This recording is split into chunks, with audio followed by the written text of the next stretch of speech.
Assalamualaikum warahmatullahi wabarakatuh. We are from 7 groups. I am Bagas Chandra and they are Amelia and Mirza Arsi. In this video, we are going to tell you about our material.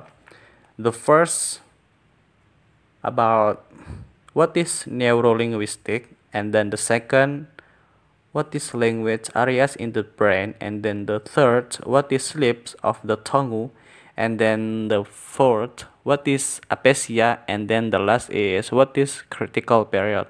Okay, everyone, watch this video and listen to our record correctly. And okay, now let's start our discussion. Neurolinguistics.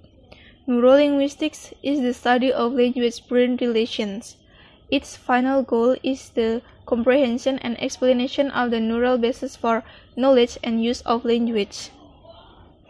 Neurolinguistics is essentially an interdisciplinary enterprise and straddles the borders between linguistics and other disciplines that are connected to the study of the mind or brain, mainly cognitive psychology, neuropsychology, and cognitive neuroscience. When approached from the point of view of the neuroscience, neurolinguistics focuses on how the brain behaves in language processes, both unhealthy and pathological conditions. Conversely, from a linguistic standpoint, neurolinguistics aims at clarifying how language structures can be instantiated in the brain, that is, how patterns and rules exhibited in human language are represented and grounded in the brain. In addition, neurolinguistics has a fundamental clinical impact for assessment and treatment of patients suffering from aphasia and other language pathologies. Language areas in the brain. The psychical seat for the representation and processing of language is hosted in the brain. A side view reveals three major divisions in the human brain. The cerebrum, which is the largest part and constitutes what is usually referred to as the brain. The cerebellum, which lies behind the cerebrum, and is primarily a movement control center with connections with the cerebrum and the spinal cord. The brain stem, which forms the stalk from which the cerebrum and the cerebellum sprout, and serves to relay information to and from the spinal cord, and to regulate vital functions such as breathing. Language processing refers to the way humans use words to communicate ideas and feelings, and how such communication are processed and understood. Language processing is considered to be a uniquely human ability that is not produced with the same grammatical understanding or systematicity in even humans closest primate relative. Slips of the tongue. Slips of the tongue are speech errors in which intended utterance are rearranged between other words or sounds. According to psychologist Gary Dell, slips of the tongue are significant because they show a person's widespread knowledge about language, including its sounds, structures, and meanings. There are three types of slip of the tongue errors.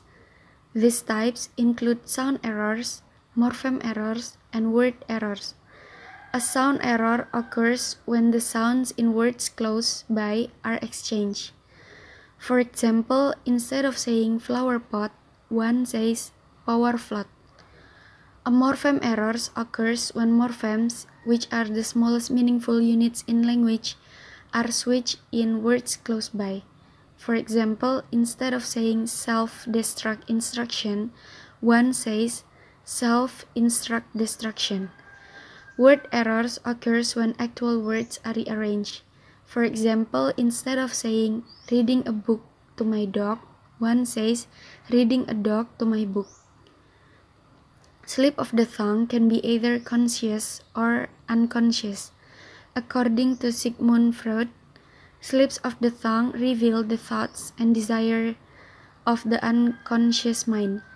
These slips of the tongue are called Freudian slips or parapraxis. Aphasia. Language is an important part of our daily lives. We talk to other people, we read newspapers, we work and learn. We also use language to express thoughts clearly, also to plan for our future. Aphasia is a language ability disorder. People with aphasia can experience speech problem, understand something, read, write, and count. The cause of aphasia is always a brain injury. In most cases, aphasia can be caused by cerebral hemorrhage. Besides that, it can also be caused by accident or tumor. A person experiences a brain hemorrhage if the blood flows in the brain suddenly experiencing interference. This can happen in two ways, namely, it happens blockage in a blood vessel or a leak in the vessel blood. People with aphasia can have a lot of trouble. Things previously was something that usually happened in his everyday, such as having a conversation, talking in a noisy group or environment, read books, newspapers, magazines, or signs on the highway, comprehension of jokes or telling jokes, attend programs on television or radio, write letters or fill out forms on the phone, count, remember numbers, or deal with money, saying his own name or names of family members. Okay, the last material will explain about what is the critical period. Okay, I want to tell you about the critical period. In developmental psychology and developmental biology, a critical period is a maturational stage in the lifespan of an organism during which the nervous system is especially sensitive to certain environmental stimuli. And then critical period also relates to the ability to acquire one's first language.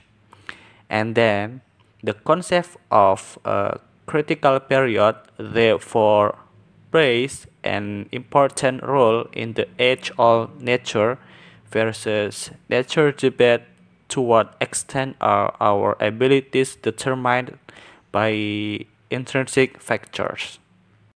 Okay guys, I think enough for our discussion today. And then if you still confused, if you have question, you can write down your questions so we can answer your question. And we hope you can knowing about our discussion today. And I think enough for today. Thank you. Wassalamualaikum warahmatullahi wabarakatuh.